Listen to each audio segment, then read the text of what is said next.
right, guys, and we're back here. It's Yadam again. Now I'm joined by Max as we're going to be going and commentating round 3 where we have an exciting matchup for you guys here. Let's see. Yes, sir. Yes, sir. So I was able to figure out a way to pull up the chat, so maybe we can do a little bit more chat interaction for this next round as we got a couple of players queued up for this next match where I think it's going to be a little bit exciting. We've got them ready for the next round, so let's see where we go from here. Somebody's phones and keys are still up here. Okay, that's perfect. How was the last round? The last round was exciting, man. It was Lilith Loop versus Blue, and Lilith Oh, Loop snap, got I missed to a do, good one. Lilith Damn. Loop got to do Lilith Loop things, man. Yeah, I'd imagine. It must. Oh, I'm really sad. I missed that one, actually, because it is like, I was just saying, like, in my round 1, there's like, playing against Lilith Loop can kind of be annoying when they kind of just sit there and play solitaire with themselves. No, definitely. But, like, when you watch it from, like, an outside perspective, seeing, like, a really good purple pilot, like, it's actually, like, really exciting and fun to watch. I believe Lewis and I were saying that guy, that Tristan, he piloted that deck to perfection. Oh, although, dude, the blue player, really good yeah, one. the player, the blue player unfortunately did break, but he was able to go crazy. Interesting. I'll definitely have to check that one out. Only the best content over here at PPG. I mean, of course. Yeah, definitely. And that's only round 2. We'll get to see what happens on the next couple rounds. It's going to be a lot of good rounds today. Yep, you're good. All right, let's see how That's these guys take it from me. I think they're deciding. This new mulligan rule and this new side deck rule is very new, so people are still taking the time to make sure that they're doing all the phases correctly. As we're seeing a green deck. Green player, interesting. Now, do you believe this is pure green, or do you think it's having a little bit of chili action? I'd have to imagine a little bit of chili action. I like that. I've never heard that before. I like that. I'd have to imagine. Ooh, we do see the Susanoo.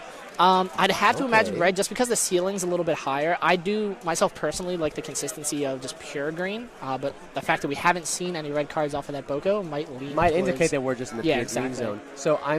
So I know that you wanted to highlight this game because of our player on the right. Yes. So could you just give us a little bit of background about this guy? So Shannon is a very good player. Got his Nats invite in the last season. He's actually one of the winners at the in-person Gen Con event. Oh, wow. So he's a very, very good player. They're both currently undefeated, of course, as on the feature mats. And he is running his version of Blue Hybrid. I'm sure people are a little bit sick of that today. But he's definitely a very, very high-caliber player. So we are definitely in for a good one. So I think it's really interesting to know, and this is like a little bit of PPG lore, but our player here, Elijah, actually in our last event in Tampa, he went undefeated with Aguban and was able to take it undefeated in Swiss. Interesting. Okay, now, so I don't think you knew that. I but did not know that. When those guys sat down, I recognized them from that last event, and I thought that's a little bit of a lore right there. Interesting. Oh, this is going to be a fun one to watch. So Two very high-caliber players going at it. And he immediately has the Madoki Betamon while the opponent has the Bokomon. That is a very, very powerful with the Davis start. Very strong and sending play. Thunder Laser to the bottom off the turret.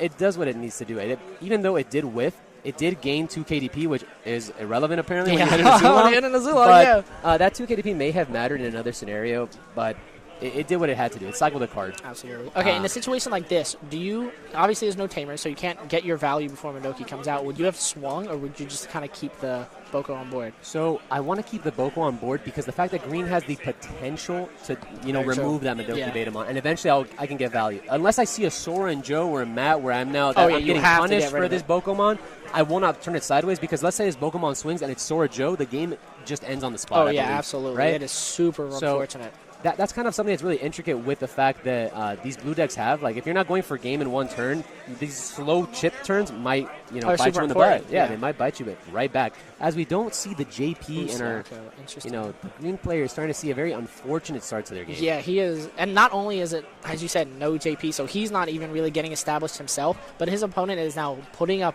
incredibly difficult obstacles to get over. Because even though green has, like, Thunder Laser and Metal Kabuterimon to be able to suspend and deal with them, not being able to reduce cost, not being able to gain memory off Boko is definitely super annoying.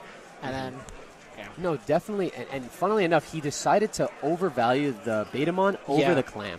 Now, Clam, in my opinion, Clam is amazing in the green matchup. Now, although 100%. Because that initial JP evolve is a reduction, so the fact that he gives it to the Digimon, so it does stop it. Now, the thing is, in this point of in this game state, the clam doesn't really matter. There's no reduction that he expects to happen next turn. Yeah. So therefore, the Madoki Betamon is staring down the Bokomon and is adding a little bit more pressure, which is very interesting how, in my opinion, Clam is a little stronger. Yeah, I'd agree. 100% but agree. in He probably state, just instantly didn't want to give him enough Boko. No, exactly, because at this exact point in the game, as we're going to reveal 5 cards, but he did eventually see at least one JP. One JP. JP is insanely important in this deck. Oh, yeah, absolutely. The deck starts to win the more JPs it sees, in my opinion. If it does, I think JP is a little bit stronger than even Mimi, because that card just does so much for the deck. Yeah, especially for like this style of play, it's so insane. Yeah. Worth noting, that is now 3 Thunder Lasers to the bottom, so he might actually have a very difficult time if he does not have the Metal Kabuterimon to get rid of that Madoki. No, he's in a tough spot. Blue does have a memory Tamer on board with the Choker on the board as well. And he really hasn't seen an out to it at this moment. Now, the question is, can Shannon freeze his opponent and make sure that he just has complete control passing it over to the next turn? Yeah, that'd be insane. Actually insane. So thinking on his plays here. Yeah, these plays are super thought-provoking, right? Because you can also choose to freeze the Boko, play a Sora Joe. Like, you can do such weird turns absolutely. that makes your just opponent uneasy, and that you have access to that because of the fact that you had such a commanding lead to their start. Yeah, so we're going to take a check here, and we see he's playing Argomon. Unfortunately, the Snowman does die, but it did his job, right? It absolutely did its job. I assume you probably Tamer here because you want to start establishing your... Because anytime, I was going to say, as soon as you see a Boko, you want to play down your Sora Joes to just start getting going. So that Sora Joe... So I've said this a lot recently. And Sora Joe, even though it might not seem like a threatening card here, in a way it says Boko must attack. Yeah, absolutely. Which is really weird. Now, that Boko, now that you're in a must attack scenario, if you hit another Tamer off security, which is highly probable with these super high Tamer counts, you just literally blow your opponent out of the water. It's just interesting that's the way that Blue makes you play. As we have the Metal Kabuterimon. So we're fortunate to take that. We don't have Piercing at this point in time, which may just be better. Yeah, because if he checks another Tamer, if he checks Hammer Spark or something, then it's very important. Now, if he does have another hybrid going over JP for 1, we can start doing some good extensions. We can start seeing some gameplay back on the green side, which is what we want to see. Now the green player is getting to do what green gets to do. Oh, and we will be doing what green gets to do as the Pokemon effectively gains you a memory. Yeah, in tandem with JP, it's so strong. Like, it's so good in green. Also, the fact that it can search out a wide variety of your level 6s is very, very good. But I think this is definitely the situation where you probably swing with the Boko. Even if you have Rhino in hand, I'm probably going to Boko first and then Rhino. That way, just try to kill your own Boko. No, definitely. And then that hurts. So 3-5. I was just about to mention about the fact that wait, is that Terrier? Wait, that's the Terriermon. Guys. Oh, Terriermon. Guys. Terrier. The Terrier. Terriermon.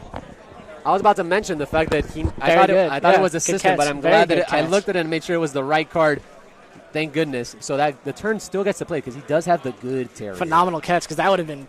that was a huge swing for Shannon. Yeah. So now we at least remove that from the statement. We're fixing the game state, making sure that no misplays happen here.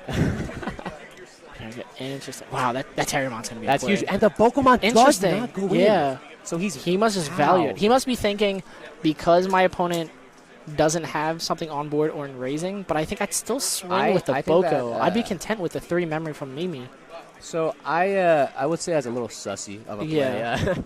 But I think I would have personally attacked with the Pokemon. Yeah, me too. If it doesn't die, unlucky. But if it does die, the reward is immense. Yeah, right? Because even though the deck runs things like Hammer Sparks and that they can gain their memory, putting them at 3 and letting them Hammer Spark is a lot better than putting them at 5 and then Hammer Spark to enable 5 even more. memory for this type of deck. I think Lewis and I were highlighting the fact that how much this deck can do with so little. Oh yeah, exactly. And we're giving them 5, and 5 is, in my opinion, 5 is a lot. It's a lot. 5 is a lot of memory when 10 is the max, right? We're halfway there. As we go, the Snowman. What are we going to remove with this Snowman? I would also remove JP. Right, it kind of removes a little bit of aggression from Green. Now Green has to, when they decide to trade, they don't just get the free plussing that the piercing adds. 100%. So this makes me think he also has a Sora Joe in hand because Sora Joe's kind of important, and if he doesn't do a follow-up Sora Joe play, but he's probably bouncing the Boko. Oh, interesting. So would you bounce the Boko or the Arbo? The Arbo. So the fact that we did lose our Sora and Joe here now makes that Boko infinitely stronger. As he's choosing to freeze the Boko, which is a little interesting. A little interesting. That means that Boko is, in my opinion, that Boko shouldn't get frozen. Right? Yeah, so agreed. I think it's just such a tough spot. The Terrier, although he's providing infinite pressure because he makes so that his attacks are basically free. He doesn't have anything to be afraid of from blue security. The fact that Boko also provides immense pressure next turn might be enough to just remove him. Yeah. Hey, Gizmo. It's looking like a 9-round tournament. Hopefully top 8 if, there's an undefeated by top 9. But right now, as of this moment, it's 9 rounds, and we're in round number 3. Yes, sir. Yes, sir. All right. As we're going to see where he takes it from here as he goes Matt to choke. You can't really choke with Mimi on the board. And we play the Clam. Now, Clam is strong, but Clam doesn't stop Broko. So Correct. So even though, you can't reduce the cost for, say, if over the Metal Kabu, you can also go Rhino. Metal Kabu Terry could definitely just go Rhino here. Which, I don't know. You still play the 3 cost, and then swing, you'd have to give up the 3. So we do have lethal in, multiple ways here, right? If he has the Rhino, puts a rookie in the bag, promotes it with Mimi, that's 4 checks. Yeah. If he has a hybrid, that's 4 checks. And with the Terrier, these 4 checks are mega safe. I really hope they can't hear me from where I'm talking because that's I'm just swing away. There's no sparks. By the way, you're gaming. Yeah. That so Terriermon's we actually have the level 5 here. important. No, the Terriermon is a crucial card in this matchup as Terrier just says, I'm going to go in, and when you set up a board like this, you have just a cheeky little lethal. Yeah, 100%. So that level 5. Oh, wait a minute. So I guess he doesn't have a rookie or a level 4. I don't have really access to his hand. But this play is also just really strong. We're putting our opponent right back to 3. Oh, I think, wait, Boko was frozen, so there wasn't 4 checks. Very true. There wasn't 4 checks, but we do get to trash a card here, and since we don't have piercing, that attack was amazing. Yeah, it is an attack that just plays around the security mechanic, which is really, really powerful. As we have 2 clams coming up. It's also important to note, sorry? How much should Ancient Beetle have passed because Siaka's on board? So I would have to read Rhino. I'm not really sure if there's any sort of if it reduces it or it states play it for 3. Yeah, you know what I mean. So I'm really not sure about the text. I think it is played for 3. I think it is played for 3. Yeah, and he does gain 1 extra memory because of starter deck Matt. So we're starting at 4 memory, but that 13K is beefy. Yeah, absolutely. If we cannot see, there's not much in this format. You got Susanomon and your rogue Bond decks, but outside of that, you're beating over almost anything. There's really nothing that can beat this guy. So the way that we deal with it in blue is freeze it, right? We freeze it infinitely. Yeah, 100%. Right, it says, okay, yeah, it just plays it for 3, exactly. So, but the fact that Ancient Beetlemon also just kind of has a lingering effect that says, when a hybrid any of them. Exactly. Any of them. So even though we're freezing this guy is very, very powerful just as a spell itself, as a field 100%. spell. He has an effect, an enchantment that's constantly happening. It doesn't have to be him to do it. Yeah. So we're in a weird spot here as we promote another Snowman. I'd have to assume if you don't have Tommy in hand, you're trashing under Terrier. Oh. Interesting. Let's see. This is interesting. It's also important to note, he didn't have 2 ways to trash cards last turn, but let's say there wasn't a JP with an Argo on the board. Well, he swung over that card, so it's kind of interesting to note that if he had just trashed that Tamer, he wouldn't have been able to make this play because the Rhino himself would not have been able to be reduced. Yes, exactly. Yeah, 100%. Definitely hindsight. That would have been a phenomenal play because not being Yeah, but again, there's so many little intricacies in this format that you have to see 2-3 turns ahead. Yeah, it's absolutely. Very difficult to note these things. As we go about, okay, we're just swinging out, and sometimes that's just what blue has to do. Yeah, I guess so. I can't see a scenario because you have Davis on board, but he seems to be clutching onto that Davis for dear life. I can't imagine he hybrids over it. Doesn't have lethal in any sense. Yeah, the deck can only, the deck is only at this point in time we have 2 more hits potentially if you have the Clam plus a hybrid. It really can't do any more hits than that. Yeah. So we have to somehow deal with this board, right? He does have the sword, and we don't have a way to deal with this board. So again, we did see 3 Thunder Lasers go to the bottom of the deck. So he might not have a way to trash security, and I don't know. Maybe there's just double Hammer Spark. Well, I mean, he just has 2 security anyway, and he has 3 bodies before evolving a Terrier. No, that's right. Terrier's on the board. Yeah. Yeah, that's gaming. So just swing, even if it's double Spark, doesn't matter. And we have the full art Terrier in the back. I hope he gets promoted by Mimi. That would just be that poke for game with that. That's just the perfect game. As Pokemon just swings in here, it doesn't matter if he gains the 2 memory back or he whatever happens because at this point in time he didn't promote it. Yeah. Misplay.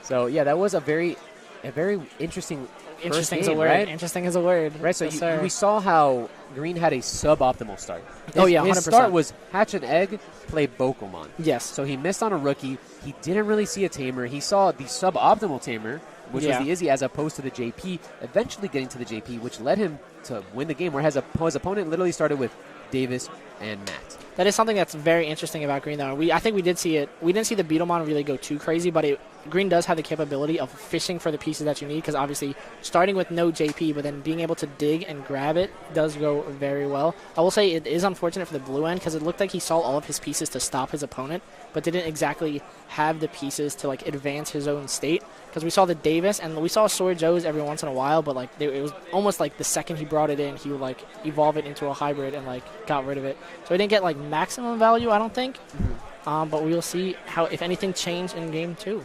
Yeah, no, definitely. I wanted to make sure the turn 1 Boko is not the worst play in the world. Broko is Broko for a reason. Oh, You're absolutely right. But, it wasn't an optimal start. He did whiff. What I'm trying to say is he whiffed on the rookie. Whereas his opponent had rookie, which was Clam, by the way, and Clam is really, really strong. Madoki staring down the Boko as well. So he had like the exact comeback to that same play and 100%. Then played a Davis on top. Yeah. He had the perfect response, in my like opinion, right? And then he bottom decked 3 Thunder Lasers, and how did we get here? Yeah, exactly. It was like very interesting. Very, very No, interesting. definitely. You also mentioned, what are the best green puppies? Now, I'm assuming that the puppy means the egg. Is that where? I guess. I assume so. I'm going to take a guess and say you mean the egg. And it seems like Elijah here has decided to go ahead and do the Yokomon. For the Terramon assistant. Because I know a lot of people like boosting up their hybrids so that they survive. I think Yokomon is very strong. There's also some words to be talked about. Minomon. He exists. Yep, he does give a very static 1K. And then there's another egg that comes from like the original set. I forget its name that exists. That states its effect. When you Digivolve this turn, gain 1K DP. This is gonna kill me. Oh, I literally see it. In my head. Oh, that's gonna drive me crazy. But yeah. So we're talking about those actual Digimon dogs. Actual dogs. Okay, my bad. I thought you meant the eggs. But yep, that's a thing. I'm interested to see what man in the blue player sided in for green, just because Siako and I saw an Argomon. Bogo. I see green player has an Argomon. Oh, yeah, absolutely. You have to. Argomon is you have to. I'm actually surprised you wouldn't main it, because, it's a hybrid format. So personally, see it. I haven't played a lot of green. I took a chance, maybe like a week ago to study up on green, play a couple green decks, and Argomon seemed very powerful. It's so every single time it resolved it, whether it be yellow, red, or blue, that card because it just turns off. Like, obviously, it doesn't play around things like Sword Joe, but a lot of it turns off Sword Joe's ability to strip sources, which again, it doesn't self-enable itself. It's exactly. so powerful. As well as the fact that, in my opinion, if I was Shannon at this point, I'd be thinking at Beowulf. Personally, I do side Beowulf for this specific matchup. It's so good, Beowulf is not being able to tack into it is...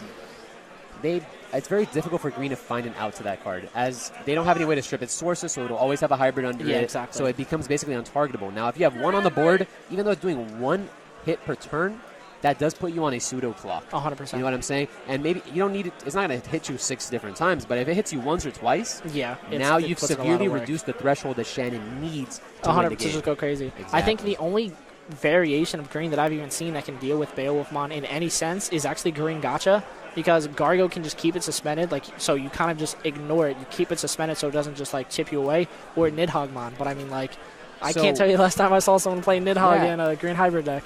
Yeah, in that green hybrid list that my friend let me to learn green, he did side Nidhoggs, and I thought, hey, that's a pretty good idea. Nidhogg is Nidhogg, right? Yeah, of course. Nidhogg cannot be bad. And I sided him in. I just could not find a game state where I could play you the felt card. like it was, it'd be a weird... It has to be the state where I'm evolving the level 4 metal. Yeah. The metal beetle. To on go top of another. Perfectly. And then it's but I'm losing so many other resources. Oh, yeah, 100%. I mean, Nidhogg is, if it resolves, it is very, very detrimental to your opponent. But it's so situational. But it's very difficult to get it to resolve. You know what I mean? You have to have the pieces. Yeah. It's not as easy as it once used to be. And you're absolutely right. Mimi does have... I like Mimi because the fact that Mimi has an interaction that no other deck has in an aggressive manner, which is pushing your baby from the raising. And that baby, just because it was in the raising zone, bypasses the summoning sickness that it usually would have, and it can attack that same turn. It basically has rush. Yeah, and I'm sure we would have seen that last game, but it wasn't necessary. No, he he had game without it. He could have easily had one more check if he needed to, but he didn't want to be in, it seems. All right, as we go into our next game, both players looking at their hands, and they can both decide who wants to mulligan. It looks like Shannon has told Elijah that Elijah will be going first, and I would take that from my point of view as well. I do expect from these decks to put me to 3, and if I get put to 3, yeah, absolutely. There's so much more than I can do, you know? 100%. This is definitely like a very good going second format because like not even just 3. If you play against yellow, a lot of times they'll TK first turn, you go 4. If you open well, especially in a mulligan format, I mean, sometimes you go to 4 off of Davis. Yeah, exactly. So like you start very, very well. You start at very comfortable turn 1, you know what I'm saying? Yeah, absolutely. And sometimes that 6th draw might also make a difference as well. As okay, sorry, he had the opener that did not put us to 3. Yeah. It exists, but now we just put him to 1 with our 3 drop, right? Absolutely. So let's see where we go from here as he hatches his egg. And he's taking a little quick think. Oh, it looks like he has a Sora and Joe in hand. It's very, like... I'd probably establish I can't really see it, but my brain feels like that's a Sora and Joe. So let's see. Well, we're definitely evolving the rookie. I guess he was taking the time to think, do I also can just play this rookie, choke him to 1 while getting some searches? But this play is also just very strong. Getting the draw and establishing a Sora and Joe in an open game state. Yeah. Very powerful. Oh, and he did see the rookie. That's a very nice 6th card. Hey, going second. Yes, sir. Yes, sir. As we have, I believe that's the assistant, right? Yeah, that's the one that triggers the YuGiOh. The YuGiOh, yeah. And that 2K DP, it matters a lot because remember, all these floodgate cards, they are not excluding the Madoki Betamon. The clan itself is 3K, and if your Digimon are 2K, 1K, very difficult to get over it. You know what I'm saying? Oh, so we do see the Argo go to the bottom. Is that a Hornbuster? I see an Argo, and that card is a little too shiny for me. Unfortunately, that was a big whiff. Yeah, that is unfortunate. No hybrid and no JP. Okay. I think it's a JP in hand, though. The perks of being commentators, you can slightly see the player's hand. Yeah. Because sometimes it's just hard to like try and think of their train of thoughts without like knowing what they have access to. Yeah. So this play is pretty okay, right? Because I believe that. But he'll strip the sources away. Potentially. That's the only thing. Like, you are holding your opponent back, but now you're forcing your opponent's Strabi to check, right? Now, if this Strabi does check into a detrimental card, such as Mimi JP, now you get a swing turn again. So now you're in the state of, like, you want to strip these sources? Hit me. And if you hit 100%. Me, do you lose off the hit? Yeah. It's very, very difficult. But the Strabi will get a draw here, so, like, it's... Oh... So he does strip, but he doesn't have to risk it. But he does it in the best way possible, 100%. Which is I do get the draw of the YuGiOh, I get the freeze, and I get it off. Freezing a Rhino is so good. Very good. It's turning off what the deck wants to do. If we get to slow down the Rhino maybe 1 or 2 turns, that's so good for us. Because if we get to the Ancient Beetle, it's going to be difficult. The problem is we have a level 5 established on the board. Yeah, and we just saw he plays Argomon. So at any point in time, this level 5 turns into a 2-cost suspend all your Tamers. Absolutely. And that's something that Shannon is going to have to keep in mind as he plays these further rounds. Interesting. I was going to say he could just evolve over Rhino. Oh my! That's twice now in this match. I was going to say he could probably hard Evo over the Rhino, but now even if he does that, it turns off. Sorjo was still proc because of the Terrier's assistant, and I'm surprised. Did he boost up I guess he boosted up the assistant. But why would you? That makes it live. Look how the 2K matters. I'm telling you, 2K DP is jamming. But wouldn't you want that to die right there? Yeah. But it is what it is. That's very interesting. So you were saying you could have activated YuGiOh, had YuGiOh trigger on the Rhino, and then make sure that if I hit any Digimon, I die. But because the fact that he did it on himself, yeah. Maybe that was a misplay. Maybe I think what I would probably if I had the level 5 in hand, I'm swinging with Terror's assistant. Or you don't even have to activate it. Just keep it on board and then hard Evo. That way Sword Joe doesn't proc. He'll have to gain the memory off Howling. But now you just guarantee that he's going to proc Sword Joe consistently. And Digibursting to make it live is very weird to me because I feel like that's what I'm getting at. I mean, the Digiburst now said this Digimon needs to die or Sword Joe's getting +2, right? So why would you make it live? Yeah, that's very weird. That was an odd play. That was a little question mark, but it's fine. Hey, we're at game 2. Yes, sir. We did play a JP down, and we have our opponent's access to boost. Wow. There's a lot of memory for the blue player. Shouldn't he be at 5? Because JP to go to 3, Sword Joe? Because he Howling, so he should be at 7. Right? Can we get a game? Judge. Let's see if we can flag down the judge. No, get him. Him. Yeah. Yeah, we can flag down the judge because I'm He's just making sure. Sword Joe. Did you gain the memory from Sora? Ishu base 7, right? JP to put you to 3, Sword Joe put you to 5, Howling put you to 7? No. I think JP, because he was at 2, go to 1 to 3 to 5. Go to 1. To 3 to 5. Yeah, no, it's fine. It's fine. I'm pretty sure. Yeah, JP puts to 1, so we go to 5. Gotcha. Yeah. No. So we're just making sure, because we've seen a lot of lost to memory, and we want to make sure, especially on the feature match, that doesn't happen. So, oftentimes we're here, we're talking about specific things in the match, and we see like really miss little troll interactions, but it happens. So we have the snowman going on top of the Strabi and the Beowulf. Wow, this is interesting. So, I'm sure in situations like this, obviously he can't do it this turn, but situations like this, being able to go into Magna could be very nice, just to get rid of that annoying level 5. This is the scenario that highlights Magna, right? Yeah, so 100%. Magna, as an enjoyer of blue, as a blue enjoyer, as we've all become, right? Of course. Unfortunately, we've all become, and it's just kind of good.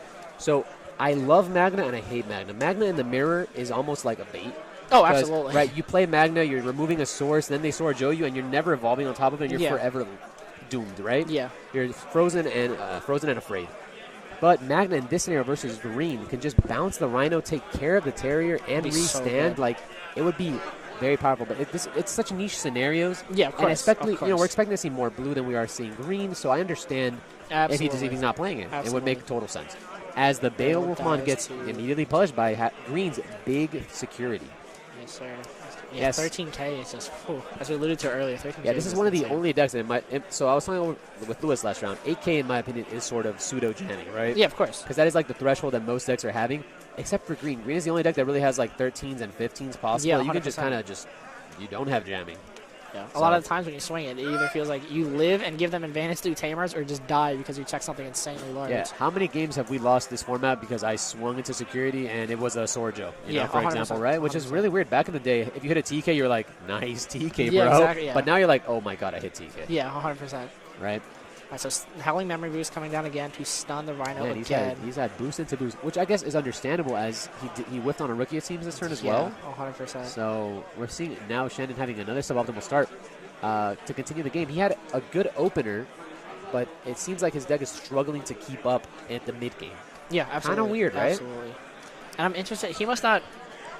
He probably only had enough memory to do Howling or Tamer, so he obviously prioritized the Howling because allowing Rhino to swing and start going off and doing what Green does could be kind of detrimental. But he definitely needs to start establishing more Tamers. Maybe not, right? So, let's say this Rhino does swing and he does go into Ancient Beetlemon. What's the worst that can happen? One check? Yeah, of course. But the fact I think the card is more threatening in its unsuspended state because it threatens Argomon. Yeah, of course. So it's really weird. So you have to play more Tamers to out pressure them. But if you play more Tamers, then you play the Argomon. So the fact that the card is also 8K, by the way, which that's actually jamming in this matchup, right? No jokes. This card is insane. Yeah. Very, very oppressive. And Argomon, when I was playing Green, I bumped it all the way up to 4. Ancient Beetle was actually my backup. Interesting. Because Argomon is just so powerful. Yeah, it is. 100%. Definitely in this format as well. Terriermon to turn off the Howling. Go to 5, Sword Joe. Yeah, we really can't do much about it as we see, that rookie's kind of interesting. We don't really see a lot of people playing it. I'm sorry, what's... The full art. I forget. Betamon. Yeah. I think it's just Betamon. Yeah, so Betamon, the on-play at a level 4 or a Tamer. I know, I personally cut it just because the fact it's and or is kind of interesting. But if you need a piece, definitely grab something important. I personally think they should have just kept the Strabi text. Yeah. Had they kept Strabi's text and put it on that Betamon, I think we'd see him a lot more. And we'd see a lot more green. Absolutely. But he's just so specific, unfortunately, that a lot of people just don't play him on the list. The art is beautiful. You get to play watermelons in your list, but absolutely. Here we are. Obviously, it was for the right reason. Bandai, I'm sure, play tested it and understood that maybe that would have been too powerful for Green, too much searching. Because as it is, they have Beetlemon, they have just so many searches that. Yeah, could they really need more? Could you imagine Betamon grab JP and Beetlemon and then evolve Beetlemon, draw, reveal 5? Yeah, that'd kind of be a problem. That's kind of gaming. Yeah. As we go here and we finally decide. We did not whiff on a rookie this turn, so we have the Clam, a very pivotal rookie in this matchup, and we did have to evolve on our Sora Joe. Yeah. So we have lost our potential memory gain starters at the start of the turn, and it seems like this Snowman, into whatever it does, needs to be very powerful. This turn matters a lot. Absolutely. It's a very pivotal turn. As I'm expecting to see a Korikaku I'd imagine a Korikaku like a Beowulf is like your ideal like line. Now, how crazy would it be if we just had a Zulong? And we go Beowulf, a Zulong. That'd be absurd. The only thing is Terrier. It turns it off. Oh, truly. Yeah, Terrier's crazy. Terrier's insane. Terrier's there's so much work this match. Man, there's just no way to get that Terrier off the board either without, committing to an attack, right? Yeah. I'm trying to think of, Supreme Cannon, Beowulf, but right? Supreme Cannon isn't being sided in this matchup. There's just no way. Yeah. So I think it's Beowulf. It's just like going to have to like be Korikaku to stun the Rhino and Beowulf the Terrier. Yeah, it's and that's the difficult part of this matchup. So he does have the Korikaku. I now, really what hope is they he can't hear us. I don't think they can. There's no way. I stepped away for a second. It's way too loud out here. Yeah. But I want to see what this Korikaku decides to freeze. Because, again, we're in the same spot that we were in the first game where there is an established Terrier on the board with 4 Digimon on the board and a JP. Interesting, yeah. Right? Mm-hmm. So I'd have to assume... I don't think I really saw the target. We're not denoting it with die. He didn't notify anything. Oh, and there we go. Rhino. So it is the Rhino. Again, interesting. And we established another Sword Joe, so we've replaced our memory, our memory starters. As we promote the other Terrier, and man, this honestly could just be, this might just be game. He can't swing. He only has 4 checks. Like if you include Tamer, he only has 4. But let's, it's puts him in such a swing position. Does he want? Oh, absolutely. My question is more along the lines of, what do we choose from here? So we do have so we're going to suspend the Korikaku, and if we have the other Rhino, okay, we don't even have to. We're going to boost him right here. Awesome. And a Terrier doesn't whiff this time. Yeah. Can't always whiff, right, guys? And then so suspended. So he's just I guess they're how big still is Korikaku? Korikaku's 6K. Yeah, so metal should. That is a metal, correct? By what I'm seeing, yes. But I think they're denoting a couple things here.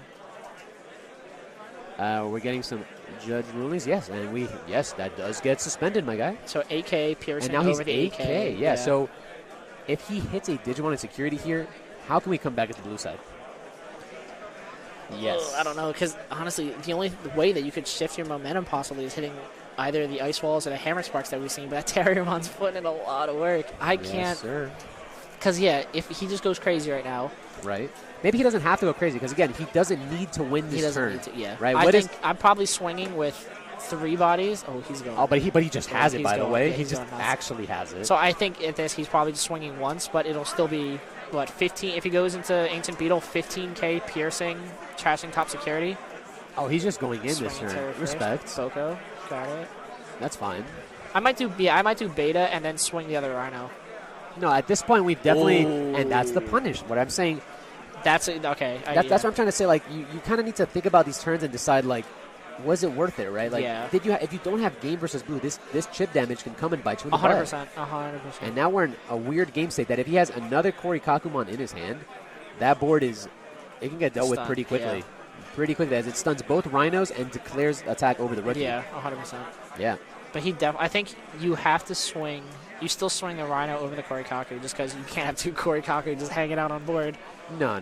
That has to get dealt with no matter what. The question is, does he choose to evolve for 3, put his opponent to 5? And again, now he might have to do. Whoa. No way. Whoa, mama. Oh, he's just different. He's actually just built different. That's crazy. That's disgusting.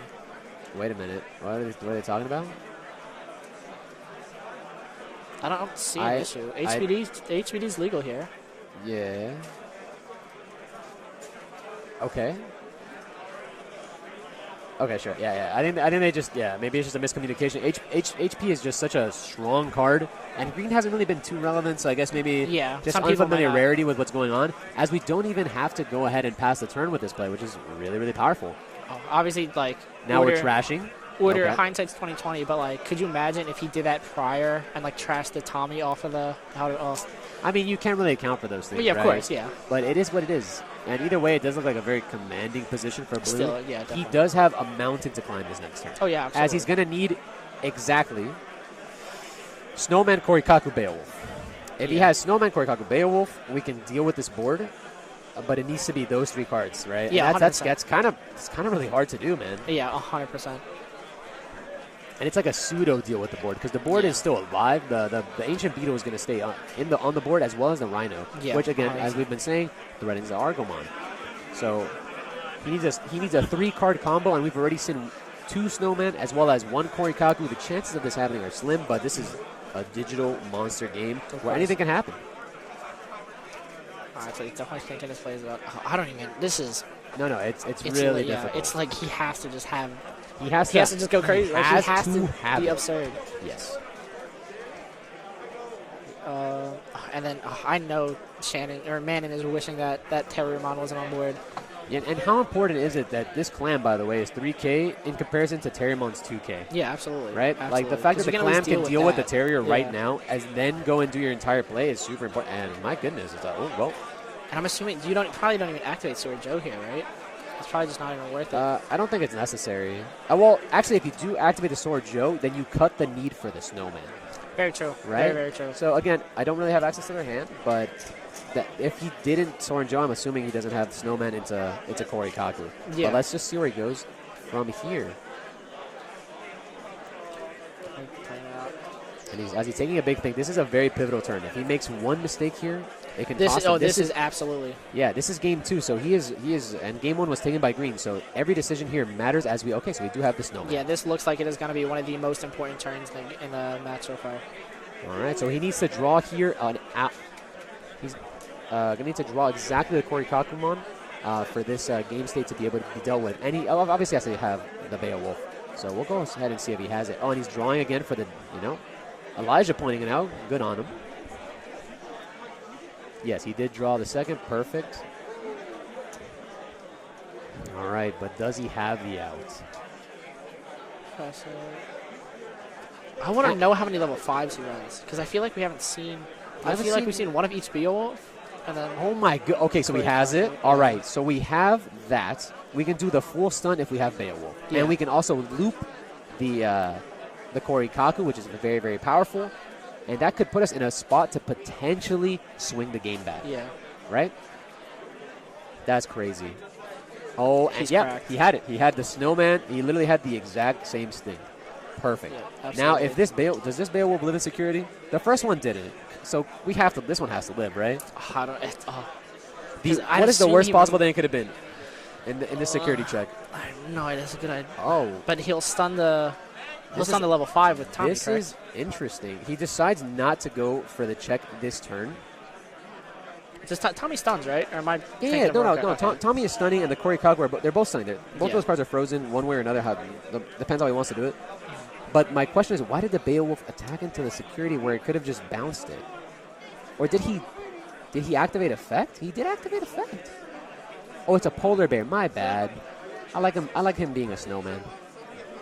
So he's trying to declare about the fact that yes. So here's that's actually, you brought up a good point. Why didn't he just bounce into swing security? No, but the thing is, he did activate effect. He added the Korikaku back. So the fact that he activated the when attacking effect that is now mandatory to bounce a card.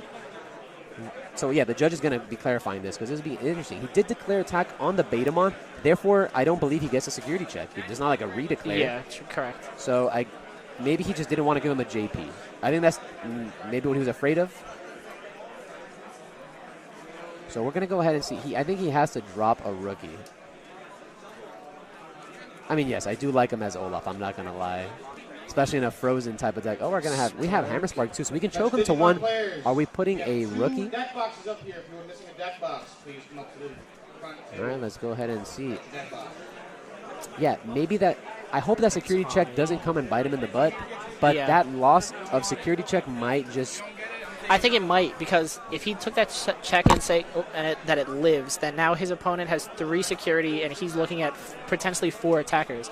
Yeah. He has 2 Digimon that can attack. Well, one of them he can't evolve over. It's not even potential, right? It is guaranteed 4 attackers because of the fact that Beowulf is looping 2 level 4s. Very true. Right? Very, very true. So it is a complete guarantee, and he has it out to the Terrier. Yeah, he should have swung. But he has. Okay, so worst case scenario. We have the Korikaku and the Tommy to answer the board state yet again. Yeah, of course. Right? We have the pure answer. Now he does. The only issue is in this scenario, now we have a rookie that is created in the back. If Shannon hits 1 tamer in security, he immediately loses. Yeah, absolutely. So now this is a weird turn. Had he attacked last turn and it was a tamer, it was bad, but it wasn't the end of the world. It wasn't as bad as it would But now if he right hits a tamer, it is officially over. Yeah. So that, again, hindsight's 2020. That's we got a commentator vision. Of course. But let's see where it goes from here. Will he get punished? And he does have the Madoki Betamon in the back, which, I mean, he has the rookie. He just needs to get one more turn. Yeah, he needs one more turn. And the problem is, I'm sure he's thinking the same thing, and he's like, if I check a tamer right here, it's just... Yeah, so this Korikaku doesn't have to swing, right? So this Korikaku on summon will just freeze a guy. And that Beowulf does have Tommy under it, so it deals with the other guy. And he has the bounce effect, which deals with the Terrier. So he has... That Beowulf is forced to swing here. Now, if this is a tamer, yikes. Bounce Terrier. Bounce Terrier, and we Prage. Prage in the chat. See, it was a... What? Oh, yeah. Tommy just on the Rhino. Yeah. So, again... It was important to note that, like, yeah, we praged and we got there. God bless. Oh my goodness, this attack, bold is, well, okay, it's not JP. It's not. Yeah, it's literally though. It's like if this clam attacks, I'm gonna lose it. It's literally just like tense it up. But how crazy is this meta? Yeah. Every attack, I'm literally like cringing because exactly, you never know. It literally just swings the game. Like the fact that again, now remember, this is all possible because of Elijah took one turn to attack. Yeah. They gave him one Tommy. Yeah, seriously. Had he just not attacked, we'd be in a different situation. Yeah, I think Elijah would have had the game hands down. So that's why all these little, again, it seems like really small, trivial things that I'm nitpicking at, but look at what it accumulates to over the course of 1 or 2 turns. Does he have Ice Wall in hand? I would not put it past him. Bro, if he passes a turn off of Ice Wall, that guy is a gamer. Oh, my goodness. Oh, he's at 0. I thought he was at 1. So, laser to hand. Yeah, he has. This man is not a man of fear. Oh my goodness, he has never poking the bear. This guy's never feared anything in his life, dude. Oh, he doesn't get punished. Yeah, but I mean that is. It is what it is. And I really do think he has Ice Wall. I think I saw. If he Ice Walls right here to put him to 1, that's just when 2 of his guys can't swing. It's literally because what do you do? You actually can't win. Yeah. It is what it is. That's just imagine this game with my lord Tommy. Oh, it is what it is. Imagine this game with 4 Ice Walls, guys. The freeze. No, you're absolutely right. I don't want to. Yeah, no, you can't. The freezes were enough. I just think the freezes could have happened and then just no attacks. Yeah. I think there was a universe where we just do that. Agreed. Right? Agreed. We didn't hit a tamer, so God bless. The green list doesn't play a ton of tamers, right? We have 4 JPs, maybe 2 to 3 floaters, as you will, and then maybe 2 of the starter deck Izzies, and that's about it. Yeah. And we have seen a couple of them, so the chances of it happening was low, but he did take the odds. Yeah. And I 100%. hate taking odds. Yeah, 100%. Trying to, like, risk it is kind of... But, I mean, none in security. I don't think I've seen that in a long time. Man, it happens. Welcome to the game of Digital Monsters. Very true. Yeah. Very, very true. And then there's times where you build all right. And the green player immediately knows we're not going to waste any time. You're going. It's a straight up game 3. I like that, though. He's a very good player because he understands, like, instead of just, like, dragging this out to potentially draw, like, let's No, that's great. No, I like that. That is something that in this format happens a lot, you know. You definitely have a lot of going to time because of all the yellow decks that do run around in the meta. And you also have decks that just finish in 2 minutes, the red mirror. The reds, yep. Right? Absolutely. So, and if you weren't in a scenario where we have 2, like, I would say mid-range decks battling it out, and you give one of these decks an inch, and the amount that they can do is crazy. Absolutely. So, Shannon playing a little aggressive, in my opinion, but it pays off. And we're taking it to a game 3. Going unpunished was pretty incredible. Because, like, remember, this was all brought to you by a turn that Elijah should not have attacked, in my opinion. Yep. So and it's like you keep saying, like, just one small little thing just like breaks the game wide open. It can just shift momentum just so drastically. No, it's crazy. There's so many game states. Like, this is a format where, and it's weird to say, maybe we just don't attack until it's necessary. 100%. Into blue, that is exactly how you get played. Right, because let's say the only thing that forces me to attack is I have a Boko and they go Sorjo, right? So now I have to be like, well, you have to. This Boko needs to sort of die, right?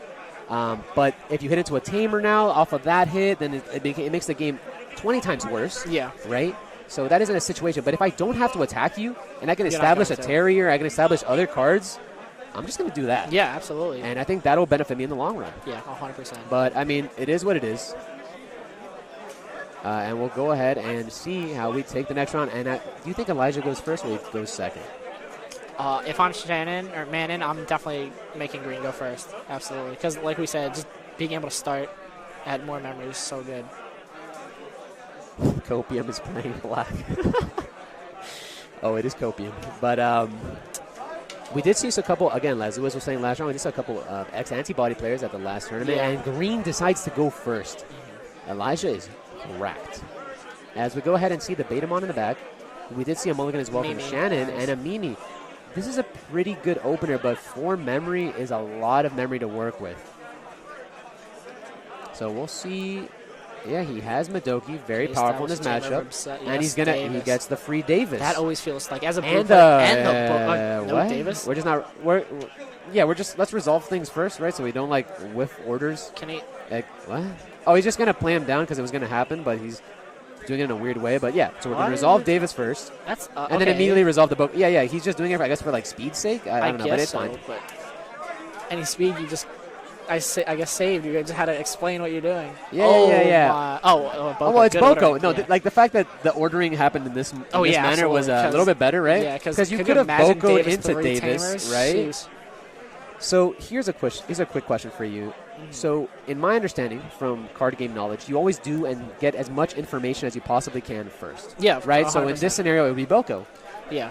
Now, so Boko in this scenario would have caused our Davis to reveal 3 tamers. Yes. So if they did do Boko first. If he did do Boko first, which I think would have been the, arguably like the mechanical thing to do correct, but it paid off. I'm surprised he played both of them in that order, because either way, even if you do Boko or Davis, I feel like whatever you draw has the potential to impact your next play. So, like, say if he Davis and he's like, oh, let me just go Strabi instead of Boko. True, Obviously, Boko's there's also better, that. That's very interesting. But he had Boko, so like, you know what I'm saying? Like, it's just interesting. These are like small, again, back to small, nuanced card game things. As we promote our Betamon here, and our Betamon's looking at Boko with a Madoki in the back. Double memory tamers established already. And see, now this attack, again, is a bold attack. Dude. Yeah, it's like, that is such you're a right. It's like, attack. I tense up when they swing. It's just like, oh. Like, I'm not crazy, right, getting so hyped about these attacks. Like, imagine that was Sword Joe. Yeah. Then he wouldn't be able to play Boko here. Oh, he can't play any. That's right? 2 like, lasers, Argo, and Boko to the bottom. And another Boko whiff from Elijah, by the way. He whiffed it first game, but if first game showed anything, apparently whiffing those cards doesn't matter. Yeah, very true. Right? Very, very true. Cap. All right, he definitely needs... Can we get some Kappas in the chat as we promote Madoki Betamon? He needs double metal Kabuterimon. No, this turn is crazy. He has an established Boko with a Tamer. Davis coming out the back. They both are seeing their inheritable Tamers as well as their memory Tamers and Boko. Like, very powerful starts from both players. Absolutely. Double Boko. That's always so gross. So they double start stacking. So yeah, if this Boko isn't answered by metal, then we are doomed. Yeah, absolutely. Right? No? So he doesn't grab the Strabia.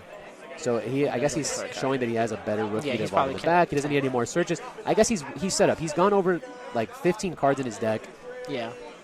I feel like and also like if he doesn't even have like as many tamers or something that he wants in his hand, like you said, 15 cards in.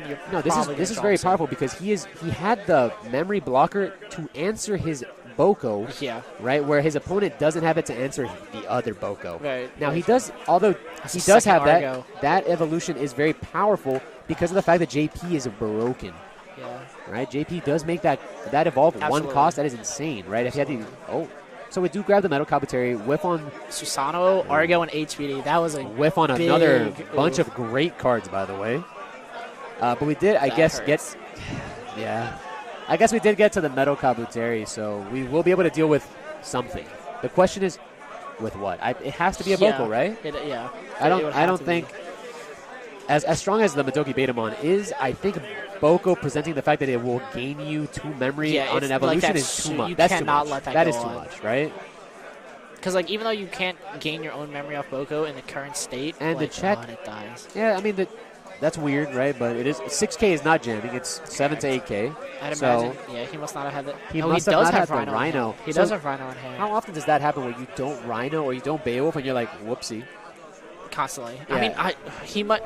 Because I don't even know that. Because I was like, oh, if he checks like, it'd be 1 check for. No, because you would have trashed the top card, which would have been Beowulf. I mean, it could have given him a tamer. It's kind of irrelevant, but like I feel a lot safer swinging. Wait a minute, what just happened? He hard played the Arbor. Well, that's a whole lot of nothing. That's a play. That is a gamer moment. There is a Tommy staring down a board that is completely stripped. Gotcha. There's a Tommy staring down a board that is completely without sources, and we're about to see. He did search the Korikaku, so we were aware of this exact play, and now Blue in a game where maybe he shouldn't have had so much control, has all the control he needs. Yeah. Definitely. Oh, could you imagine if you saw that second Poco? All right, so that Korikaku almost signifies the fact that it does have to suspend himself to answer the board. Yeah, so, okay, now interesting. This Beowulf has now been created. Does the Beowulf activate effect? I probably would, just to get rid of like a possible. Oh, well, like okay, then stun the Argo. Yeah, like theoretically you were dealing with both cards, right? Korikaku came down, stunned the Argo. Tommy will stun the other guy, right? And what their effect may sometimes seem unnecessary, whereas the following turn, it may have like won him the game. Yeah, very true. So that's something, again, this is just me playing a lot of blue and theorying on blue a lot. Yeah, of course. So just experience. It's just a very interesting thing that I see people do. You know, you have these level 5s you want to recycle it for. Now, again, if he doesn't have a 4 in hand, that recycling is very important. I don't have access to full knowledge of his hand. Yeah, of course. So I can't say if that was correct or not. But yeah, definitely a very... Beowulf is just powerful, man. All right, and we're still at almost full memory as we go Korikaku. Okay. Take the evolve here. Take the draw. We have 1, 2, 3, 4, 5 attacks during 4 boards over the course of 2 turns, and we have another. Oh, my lord. And then, in case you guys weren't able to hear it, we are in time, so these are the overtime games. Oh, we have Hammer Spark as well as we go Beowulf. Beowulf will attack, trigger, add the Corey. And yeah, he again so aggressive. No, well, I mean, he has to be aggressive, right? Because the fact that they did just call time, so he doesn't have time to mess around. Yeah. He needs to win in, I believe, this is his first turn. He has one more turn after this, and if he does not win, the game just is 100%. Over, right? So he needs to win this right now, and that's fine. I understand that he did have to turn everything sideways. Yeah. If I'm him, I see him debating the Davis or Tommy. I'm probably going Davis. Yeah, I think Davis is fine. Does he not Davis trigger? I mean, Davis is mandatory, but at this point, well, he actually needs to activate it because it could just bottom deck Hammer Sparks, right? Is it? So that is like I'm pretty sure it's not a May effect. Lewis. Yeah, we're gonna see if we can get that done. It's fine. I mean, this is at the end of the day, like, you know, you can forget effects, but mandatory draws do matter because they could bottom deck cards that don't need to get bottom deck. Is Davis mandatory? Okay, we're getting it resolved, bros. Digimon players, this is the final call for participation. If you haven't picked up your participation at the participation, that's double hex, my guy. Okay. So how funny would it have been since this has happened twice, this ends up being a game loss and an unlosable game because right. I don't think that'll happen, but you know, I don't think he's doing it in a malicious way. It's just funny that scenario does pop up because I think he's in full control of this game, right? Yeah, absolutely. So this green player, this is his first turn. He does have one more turn after this. Yes. The question is, he does have to stabilize this turn and then win the following. So Nidhogg can go crazy, but I mean, I have a feeling he didn't side it in. Yeah. And we already saw the HPD to the bottom, so I can't even help. Brother, if somehow he pulls off a hog here, I'm gonna wild. That'd be insane. We're gonna go wild, bros. That'd be crazy. Because I think it'd be Nidhogg for draw, right? Because he can only swing twice. No, what if we just swing with everything and then we end on True. Very true. Go crazy. Right, we go 2 checks and then Nid, right? That'd be kind of cool. Well, it's not full warnings. These are more like cautions. The cautions, it would be the second caution, which would then, this would be a warning. So effectively, the next time this would happen would then proceed to the game loss. I believe that's the way that they're going about doing things. So it's not something that like is, you know, too OP. So he has. He's choosing not to. So wait a minute. Wait. Okay. But didn't he? What? Gaming. Okay. I guess he evolved over the. Oh, I thought he. Never mind. Yeah. Never mind. Yeah, this guy's aware. All right. So yes, this is step 1 of winning in 2 turns. But is this step 1 of stabilizing? This is tough, man. The fact he swung tough. Into a Digimon makes me think no Nidhogg. Yeah, no, the swing. So Ancient Troy is super cool, but also hybrids. It stops lethal, though. I believe it just actually stops lethal. I mean, yeah, Ancient Troy to stop. Interesting. Yeah, that is. And I don't think he can out. He can't just bat. We just see like a Kakaitis Breath for like. So the 4 sparks. The question is, Did that? Where did the? Wait a minute. Did That's Rhino? No, yeah, I get that, but did the Rhino swing? No, he didn't. He decided not to swing with the Rhino. But it's suspended and only cost 3. Did it swing and we didn't see it? Oh, I think he swung over one of the Digis. Oh, that's right, because there was you're 4. right, you're right. Okay, we're trolling. But I believe he could have afforded to take one swing and potentially won the next turn. Right? Because he has the Terriermon set up in the back. But he doesn't have another turn. 1, 2, 3. Nah, it's not possible. Because that was his last turn. Yeah. No. Green has one more turn. Oh, I thought that was Green has one more turn. Gotcha, okay. Green has one more turn. Yeah, this is a Troy for Ty. Because I don't believe he can do anything. Troy's going to activate. He's going to suspend both unless. Can we get a couple unlesses in the chat for. Who knows, bro? I can't think of a way to win this game. Unless. I don't know. You got chat all hyped. Like, unless. No, I'm just kidding. I don't think it can happen. There's a universe where like triple hammer sparks, Magna. Haven't seen yet. Magna restand. I don't know. I'm hoping for some really cool plays, but it is Troy for. It is just Troy for Ty. Yeah. No, well, yeah. That Troy was very powerful. You're right, though. He should have. If he swung sec, I mean, Troymon's still stunned. Right, because he would have had one more check, right? But had that check triggered a JP, right? Like, you see all these little meme things that could have happened, right? I think he actually, if he swung both Digimon into security, his opponent still has 5 bodies on board. Yeah, no, he would have been able twice because Troymon's not once per turn. But he would have had. He had 2 lives, so he had 2 lives to play with, and had one of the lives been a tamer, then maybe. Nah, I'm really grabbing at straws here, I think he should. I think he should have swung with both of them at security. Yeah, unless they have a time extension that I am unaware of. Right, I'm not sure if this is it. Yeah, I don't think. I'm not aware if they have a time extension or not. If they do have a time extension, this will change the things a little bit. But this is looking like a draw and a half. Yeah, it's looking like a draw. Yeah.